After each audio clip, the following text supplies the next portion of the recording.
सभी भाइयों को जय श्री राम। भाइयों, आज हम मोहिनी एकादशी के बारे में जानने वाले हैं। क्या होता है अगर मोहिनी एकादशी का व्रत करते हैं तो उसका क्या महात्म्य होता है, आज हम एक कथा के माध्यम से सुनने वाले हैं। तो वीडियो पूरा सुनिए, आपको पूरी कथा सुन के बहुत ही आनंद आएगा। भगवान कृष्ण और अर्जुन का संवाद शुरू है। अर्जुन ने संयम और श्रद्धा से युक्त कथा को सुनकर श्री कृष्ण से कहा, हे मधुसूदन, वैशाख माह के शुक्ल पक्ष की एकादशी का क्या नाम है तथा इसके उपवास को करने का क्या विधान है? कृपा करके यह सब मुझे विस्तार पूर्वक बताइए। श्री कृष्ण ने कहा, हे अर्जुन, मैं एक पौराणिक कथा सुनाता हूँ जिसे महर्षि वशिष्ठ ने श्री रामचंद्र जी से कहा था। उसे मैं तुमसे कहता हूँ, ध्यान पूर्वक सुनो। एक बार की बात है, श्री राम जी ने महर्षि वशिष्ठ से कहा, हे गुरुश्रेष्ठ, मैंने जनक नंदिनी सीता जी के वियोग में बहुत कष्ट भोगे हैं। अतः मेरे कष्टों का नाश किस प्रकार होगा, आप मुझे कोई ऐसा व्रत बताने की कृपा करें जिससे मेरे सभी पाप और कष्ट नष्ट हो जाए। महर्षि वशिष्ठ ने कहा, हे श्री राम, आपने बहुत उत्तम प्रश्न किया है। आपकी बुद्धि अत्यंत कुशाग्र और पवित्र है। आपके नाम के स्मरण मात्र से ही मनुष्य पवित्र हो जाता है। आपने लोकहित में यह बड़ा ही उत्तम प्रश्न किया है। मैं आपको एक एकादशी का व्रत महात्म्य सुनाता हूँ। वैशाख माह के शुक्ल पक्ष की एकादशी का नाम मोहिनी एकादशी है। इस एकादशी का उपवास करने से मनुष्य के सभी पाप तथा क्लेश नष्ट हो जाते हैं। इस उपवास के प्रभाव से मनुष्य मोह के जाल से मुक्त हो जाता है। अतः हे राम, दुखी मनुष्य को इस एकादशी का उपवास अवश्य ही करना चाहिए। इस व्रत के करने से मनुष्य के सभी पाप नष्ट हो जाते हैं।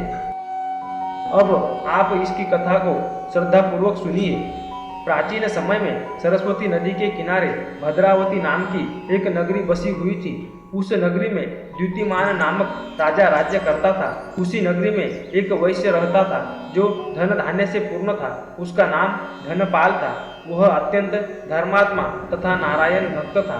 उसने नगर में अनेक भोजनालय, प्याऊ, कुएं, तालाब, धर्मशालाएं आदि बनवाए। सड़कों के किनारे आम, जामुन, नीम आदि के वृक्ष लगवाए जिससे पथिकों को सुख मिले। उस वैश्य के 5 पुत्र थे, जिनमें सबसे बड़ा पुत्र अत्यंत पापी व दुष्ट था। वह वेश्याओं और दुष्टों की संगति करता था। इससे जो समय बचता था उसे वह जुआ खेलने में व्यतीत करता था। वह बड़ा ही अधम था और देवता, पितृ आदि किसी को भी नहीं मानता था। अपने पिता का अधिकांश धन वह बुरे व्यसनों में ही उड़ाया करता था। मद्यपान तथा मांस का भक्षण करना उसका नित्य कर्म था। जब काफी समझाने बुझाने पर भी वह सीधे रास्ते पर नहीं आया तो दुखी होकर उसके पिता, भाइयों तथा कुटुंबियों ने उसे घर से निकाल दिया और उसकी निंदा करने लगे। घर से निकलने के बाद वह अपने आभूषणों तथा वस्त्रों को बेच कर अपना गुजारा करने लगा।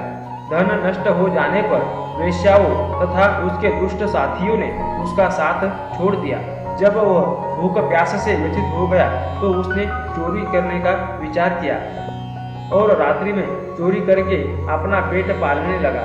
लेकिन एक दिन वह पकड़ा गया, किंतु सिपाहियों ने वैश्य का पुत्र जानकर छोड़ दिया। जब वह दूसरी बार पुनः पकड़ा गया तब सिपाहियों ने उसका कोई लिहाज नहीं किया और राजा के सामने प्रस्तुत करके उसे सारी बात बताई। तब राजा ने उसे कारागार में डलवा दिया। कारागार में राजा के आदेश से उसे बहुत कष्ट दिए गए और अंत में उसे नगर छोड़ने के लिए कहा गया। दुखी होकर उसे नगर छोड़ना पड़ा। अब वह जंगल में पशु पक्षियों को मारकर पेट भरने लगा। फिर पहेलिया बन गया और धनुष्य बाण से जंगल के निरीह जीवों को मार कर खाने और बेचने लगा। एक बार वह भूख और प्यास से व्याकुल होकर भोजन की खोज में निकला और कौटिन्य मुनि के आश्रम में जा पहुंचा।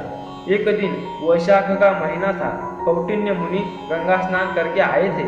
उनके भीगे वस्त्रों के कुछ छींटे मात्र से इस पापी को कुछ सद्बुद्धि प्राप्त हुई।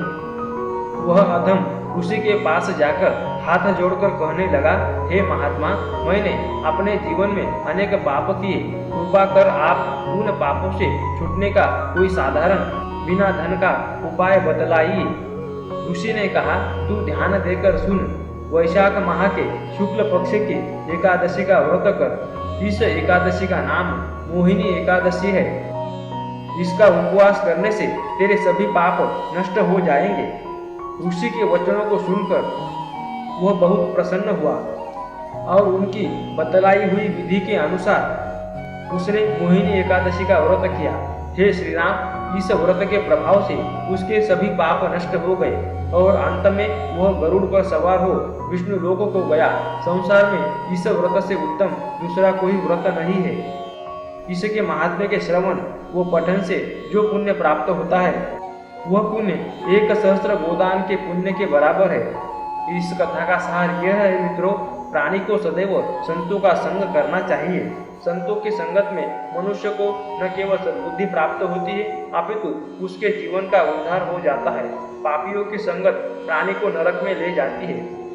दोस्तों, अगर आपको यह महर्षि वशिष्ठ ने श्री राम जी को बताई हुई मोहिनी एकादशी की महात्म्य की व्रत कथा अगर आपको पसंद आती है तो दोस्तों इस वीडियो को लाइक करें और इस चैनल को सब्सक्राइब करना ना भूलें। भगवान विष्णु की सदैव आप पर कृपा बनी रहे, इसी मंगल कामना के साथ पूरा वीडियो धैर्य के साथ सुनने और देखने के लिए दिल की गहराइयों से मैं आपका बहुत आभारी हूँ। धन्यवाद।